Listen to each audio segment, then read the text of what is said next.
Hey guys, how you doing? Good morning, good afternoon, good evening to all those around the world. Welcome back to another Runeterra video featuring our brand new archetype, Pantheon, who has finally got himself a spot in the metagame. As soon as this champion has come to Runeterra, he has been a dominant force right now, and I think there's a lot of decks that's going around. There's a lot of different strategies involved when it comes to Pantheon. You have Tarek and Pantheon. You have Pantheon Shyvana. There's a Fiora shell that's running around. It's like a Fiora Pantheon ordeal that I've been trying to play around, mess around with. I've seen a lot of different aspects of Pantheon, and I think he fits in a lot of different things, but he doesn't necessarily meld well or mesh well with a lot of different things. You know what I mean? Whereas I think Pantheon being a Targon is fantastic. He makes utilize with a lot of buffs come relevant. You know what I mean? Like a lot of the buffs in this set for Targon make him super strong. Now you can also pair him well with Demacia because, you know, i.e. Fiora. Essentially you're protecting Fiora with Demacia and or what do you call it? Like the barriers and the Shin and all that sort of thing. You can do the kind of similar ordeal when you mix the two together. It actually kind of melds really nice. But today we'll be doing a pure just one champion build with Pantheon. And like I said, there's a lot of decks that's been going around. This is my build that I've been playtesting with and having a lot of fun with. I'm going to break it down right quick before we hop into these games. It's going to be really simple. I don't run a lot of champions in here. We do like Saga Seeker, we do Bright Steel, and we go with the Mountain Goat, and then Wounded White Flame, and then just Pantheon. Essentially, that's all we use. Now, you don't need a lot of champions with this deck. You really don't. Now, a lot of the champions that you do have is just Pantheon, right? So a lot of other cards that we utilize would be Wounded White Flame and the Saga Seeker. The other two are just buffers, essentially, right? I think Saga Seeker is probably a little bit overpowered for a lot of people, but I think he's a little bit underrated because people don't still realize how to play against him or counter it or get rid of it. As soon as this thing hits the board, and if you're running Chain Vest, I advise you to give it a shot. You stack one of Chain Vest on top of Saga Seeker, and he becomes what? 3/4 right out the gate. Sorry, a 2/3 right out the gate. It's phenomenal, and he gets toughness. And every single turn, you can just give him a buff, a random card play on him. He just gets bigger and bigger. Eventually, your opponent has to answer him. He has to deal with him. He checks a lot of cards in the early game, especially if you get that Chain Vest. He can get rid of the Elite Spiderlings, which are apparently running around. He gets rid of some of the aggro cards that run around inside the Demacia. He does really well right now in the metagame. And it's really difficult to deal with depending on what type of deck you're playing against. You know, like if you're playing against Vagar or Vygar, depending on how you want to say it, Vygar Senna, that could be an issue just because of dark matter, darkness, and what have you. You know, they take out a lot of units. They deal damage. It's like point and click. They can delete whoever they want to delete, but the Chain Vest allows him to stay alive, stay afloat, which is actually really nice. Also, Bright Steel Protector gives him a buff, right? Which also procs Faded, in case you guys don't know that. Just her coming onto the board, giving him a barrier, will proc Faded on this unit. I guarantee a lot of people don't realize that as well. It's a thing. It actually works out really well. Mountain Goat, the value that this card gets is pretty ridiculous sometimes. You really only need a couple gems, generally speaking, but this thing just keeps generating gems, especially if you put Chain Vest on it. You know what I mean? Chain Vest really makes a lot of things stand out because you got to keep in mind when you're going against Shadow Owls, you're dealing with Drain, does 1 damage, heal, what have you. To a lot of things, Chain Vest stops that. Like, they can't drain anything if it doesn't do damage, you know what I mean? Chain Vest really helps you out with toughness. It's really good in that mindset. And then we run Wounded White Flame. This card in itself wins games just literally by itself sometimes. Like if you don't draw a Pantheon at all, for example, if you're buffing this card up and they don't deal with it early, the game is already yours. Like you've already ran home with it. Let alone we do run Golden Aegis just because Aegis, Aegis, however you want to say it. We do run one of these. We don't necessarily need it. Like for example, this isn't that win condition, you know what I mean? But it's in the deck. We'll only use one of, because most of the time you can win the game before you even have to use this card.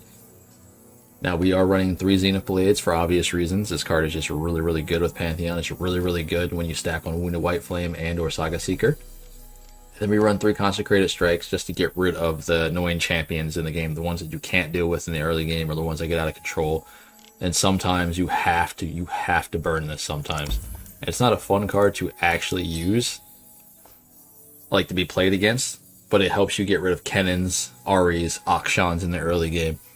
And I guess if you have to, you can go ahead and burn it on those really, really annoying units right now, because there are some of them that are running around Zed, what have you. It helps you get rid of them like super early, super quick. It's an answer, you know what I mean?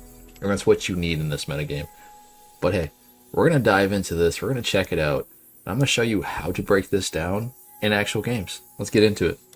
Hey guys, how you doing? Good morning, good evening, good afternoon to all those around the world. Welcome back to our very, very first, I guess how you can say, deck tech with Pantheon on Runeterra. Hopefully you guys are super excited. Super excited for this archetype. Definitely Pantheon being a Targon. He makes use of all the buffs by playing those two together. Whereas right now in the metagame, Pantheon is absolutely smashing ladder. He's smashing ranked. He's smashing just standard play. He does so well. He meshes well with a lot of other aspects, whether it's Tarek, whether it's Fiora, whether it's Pantheon by himself, Pantheon Shyvana. There's a lot of different shells you can put Pantheon in. But I think Targon, just meshing a Targon, Demacia, or a Targon, and just Targon does really, really well. Now, a lot of the metagame come closer. Too much. I don't bite. And Wounded White Flame, Saga Seekers really shut that down early game, especially with Chain Vest, with your little buffs that you can do every single turn, guiding touches, close combats. Whereas we're playing against an Elise, right? At the end of the day, you don't see Elise running around too much. There are a couple Elise decks out there that are still doing really, really well. Heck, I still run the Draven with Elise. I still have that deck floating around after like 6 or so months, give or take. I still play with it every now and then. But right now, Pantheon eats those things alive because Wounded White Flame, just like, you know, Shyvana, we all know what happens when Shyvana eats a creature. Fury procs, right? And Fury just makes your flame bigger and bigger. Did it move? Quite the dish, aren't you? Whereas Pantheon's build typically runs Saga Seeker. So essentially, they're fueling you to get stronger just by playing cards into you. Whereas this man's got 3 mana right now. I have a Wounded White Flame 3/5 on board with toughness, by the way. Chain Vest is so good on this card. We get single combat versus Elise. The deck in itself right now for 3 mana doesn't really run anything to counter this at this moment in time. I mean, you could say he would run Frost. Was it Frost? What's it called? You know what I'm talking about. I think it freezes me. I guess you could say, but 9 out of 10, you're not running that in Elise builds. Let's be fair. You throw all your apples in one basket and you get single combat. And Elise deck is just, it's out, right? Versus Pantheon. This deck does have a lot of hard matchups. I'll give it to you, like a Vigar or Veigar setup could give this deck a hard time, especially with darkness, you know what I mean? But I've noticed that with this build here, if I can get Saga Seeker, White Flame, one of those two in my early turn, and or the Mountain Goat in the early aspects of the game, like in my first hands, I can really get us in a position.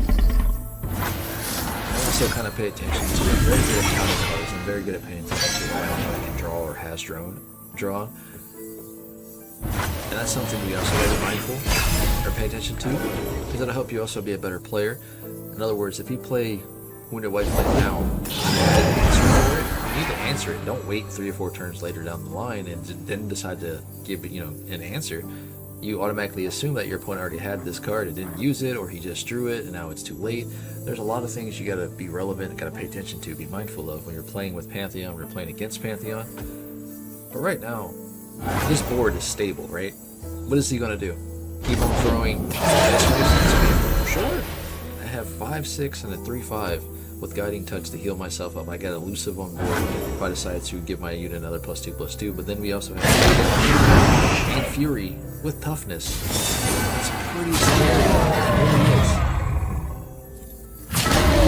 You do always see Wounded White Flame. A lot of decks are still running this card. It's because this card is a monster and he deserves an answer. Like, he absolutely does. And some people like to say, don't become part of the problem, be the solution of the day. If you're not going to get rid of this card, that's on you. If you have an opportunity to do My shield is yours! Go ahead. But you see that? Now it's a 5/4 with barrier. Obviously, he can't answer back right now, even though it has low HP. I assume he might have had something. He's got 7 mana. He's holding on to Cardfight and just keep dropping misriffs. Honor guide me. There's a lot of release decks that aren't super good at the end of the day, but this is something that I saw and I was just like, you know what? Let's make a video about this. Let's record, you know what I mean? Because you don't see Elise very often. And it just goes to show you that with Fury toughness on these White Flames, you can just eat these Spiderlings, keep these Misriffs alive, and just keep getting bonuses from it. Obviously, he does make a play here, and he's able to stop that and get 2. Which, you could argue I could have stopped. The only thing I have to be mindful here is if he's running Ruination. And it's a possibility that we're still able to get off the Aegis. We're still able to get off free damage here. He only has 1 Spiraling on board, 1 mana left. I mean, we might as well push it if we can push it. The smart play here would be the block. My steel is yours! But you never know. I give him, you know, 3 different options here. He's going to block barrier. We're going to deal 11 damage here for free, essentially. I think this deck is super strong. Pantheon, depending on your board state, depending on if you're able to play on the board. Once Pantheon comes in here, this deck becomes a whole another animal, right? Because Pantheon in itself is super strong. Especially if you can consistently make sure you get the drops every single turn. She who wanders them. And look, concentrated strike. Imagine if I had used this earlier just to kill that little Spiderling before he got the, you know, +2 draw. We also get Fury on these units as well because concentrated strike will still proc. Considering my White Flame has killed it. We're both attacking it, you're both doing damage. We killed it with Fury procs as well. It's really good in that aspect. Then we get another Cataclysm, which could be really strong here too. Honor guide me. I don't necessarily have to play single combat, but I feel like if I play single combat here, I do make this big misplay. I shouldn't do this, but I'm going to do it anyway. We're going to make this single combat here, get rid of this, and see what he wants to do. I'm trying to see if I can force him to play another card. What do you call it? Glimpse from Beyond. He might play it, but I do feel like me doing this is not a good option. Because he might have just done it anyway. You never know. Because some players, they just don't seem to care. I hope that's a glimpse, buddy. Otherwise, I'm just gonna get... There you go. Okay, cool. Make me feel dumb right now. Because, like I said, it felt like a bad play. Maybe it was a bad play. I should have waited. You know what I mean? But either way, it's 6-13. We still have the White Flames on board. There's some big dragons right now. Really big dragons. The only thing I'm worried about here is not Cataclysm, sorry. What do you call it? Ruination. So I think I'm worried about right now. I see he's got 6 of them. He's still pressed on some of these misriffs. My dragons are big enough to just eat them. Continuously eat them. Which I'm fine with. You know, it's fine with me. Can I get a Pantheon here, please? Oh, heck yeah. Let's go, boys. So, again, he's got 11 mana on board. Ruination is still a thing in this deck. It's still a possibility he runs it because he is playing Shadow Isles. Now, I don't want to Ruination or play Pantheon. They get runes, so I'm going to see what he's going to decide to do here before we even drop Pantheon. Yeah, I'm a little bit nervous on this aspect. We'll see. Okay, cool. So Vile Feast. This is another thing where Chain Vest actually does really well. You just drop this toughness, and they can't drain health, so they don't get HP back. That makes sense because you protect yourself for 1 damage of toughness. He gets the Spiderling because you can't counter the Spiderling, but you can counter the drain, so he does not heal from that, which is nice. And now I can get rid of the Misraid with Cataclysm and still get that +1/+1 from Fury, which is nice, unless he has a play here. Considering he activated the Vile Feast, I automatically assume he doesn't have Ruination, but I mean, I guess that's still a possibility. Nobody really cares about the Spiderling, so he might just pop it, you know, after this Cataclysm. I mean, that's what I would do. I mean, he's in that state where if I get these attacks off, he loses the game, right? I don't know what else he could have right now. Maybe he might have, what's that one card called? Top of my head, I don't remember what's top of my head. But when a unit dies, you can summon like 2 Spiralings on board and what have you. Atrocity. Okay, fair enough. Press on. I don't know why you did that, but okay. I don't know. That's weird. Now I get a free pass. Lady Elise, where are you? I will make the gods remember this day. He is By my spear, the gods will know war. So we get Lifesteal, Elusive, Fearsome Spell Shield, Scout, and all. Having a Pantheon with Scout, and we get another Pantheon. Let's go. Having Pantheon with Scout and Elusive is super They will scary. know. There's no reason for me to just attack here and not attack with both of those, because it's a possibility I do a Scout, he ruins Pantheon still but just never know. I think it might be safe, because he could have a Vile Feast to get rid of the Spell Shield, then Ruination me. If I were to Scout first, you know what I mean? If I didn't attack with these two first, there's a lot of opportunities that he has to get rid of Pantheon here. What you got here, bud? I think this may be it. What you got, dude? Don't rope me, guy. Don't rope me. He's gonna do it, isn't he? He's gonna rope me. Oh, sweet. We did it. Game 1 done. Alright, guys. Diving into game number 2. Looks like we're playing against a Nami TF, I believe. Which is Twisted Fate, for those of you that don't know what TF stands for. I mean, hey, some people don't. Either way, this deck right here is actually really good. The TF Nami deck is pretty strong. It's a pretty solid deck. I will die when I am ready. It performs quite well on the ladder, performs quite well ranked, unranked, what have you. The issue is the deck itself, it synergizes well together.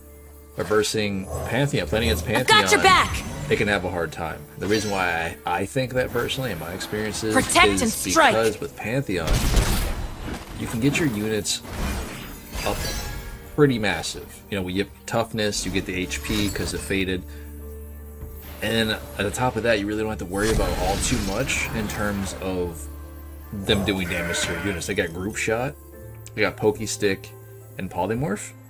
So I mean, that's pretty much their removal that they have, that they generally run in their package. Now, that's pretty good as long as they polymorph the right target. If Pantheon comes out and doesn't get Spell Shield on, that could be an issue. That could also be an issue if you only just draw Pantheon. You don't draw, like, you know, more of your units that you need to actually secure the game. But at the end of the day, you really shouldn't have that much of a difficult time playing against this build, as long as you draw fine in the early game, at least so far. Now, as you can see, they did play a card. Oh, dancing partner. What do you call it? That gives you two random units on the field. I think it's 1-drops. That's not that bad, right? It's not that bad. It gives them value, gives them boost. The Hawk gets to go off. But now again, Pokey Stick comes into play. They want to attack my goat. You could argue I could have boosted my goat, but there's no point of doing that where I could just push damage, you know what I mean? Good I one. want to win this game as quickly as I can, because I know the engine of Nami can actually be pretty annoying, especially if they get to constantly keep getting their heals off with Heaven Flow. Now, they do play an Otterpuss, so I'm debating on playing my gem here. And the reason why I don't play gem in a situation is because I want them to prank me, right? In hopes they actually draw a gem. Because prank goes for a non-champion, right, in your hand. I won't let my home be swallowed by darkness. I will find the Moonstone. I will save my people! So Nami comes into the field, and Nami could be an issue, because every time you cast a spell, she gives plus 2/1 to her weakest unit, I believe. Which is a huge problem for me, especially if I don't have an answer for Nami in the early game, or my units aren't prepared to deal with Nami. Let the tide carry you! I'm set with toughness right now. I'm pretty set, to be honest with you.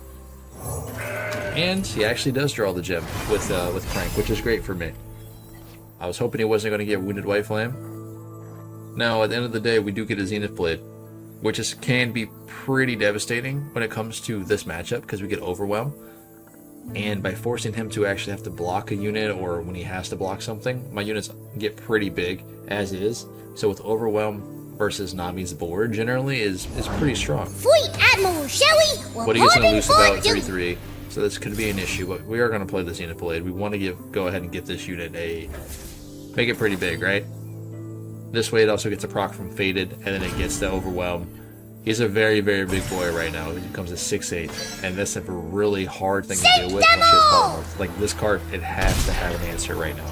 She needs Polymorph to deal with this, otherwise I can go ahead and block and take out her board. Now, we do have Pantheon here, just chilling. We draw another Pantheon, which is fine, right? It's not really a big deal. That way, if she has to Polymorph my Pantheon or Polymorph this and has 2 Polymorphs, then it could be a situation. But you might as well just chill. I'm going to give this on GOAT, just because I want her to basically have to deal with two targets right now. Again, Pokey Stick, Group Shot, you got Nami's Ebb, and an Ebb and Flow. There's not a lot of damage coming at me. Rise with the surf! Now, this is where Nami can get kind of scary.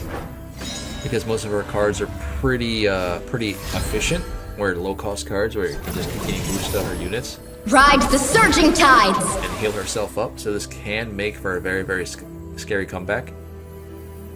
Hopefully, she doesn't really get he or she, I'm not sure, gets a good hand to deal with me. My End up losing one Let the unit. tide carry you! Because right now, we have to deal with that 7/5 elusive. And now, here's hoping Pantheon comes on the board. We cry out! No more gods! We're golden. No more demons! Like, absolutely golden. A soldier stands among us. We are all And soldiers what is this that guy? day. I believe that's elusive.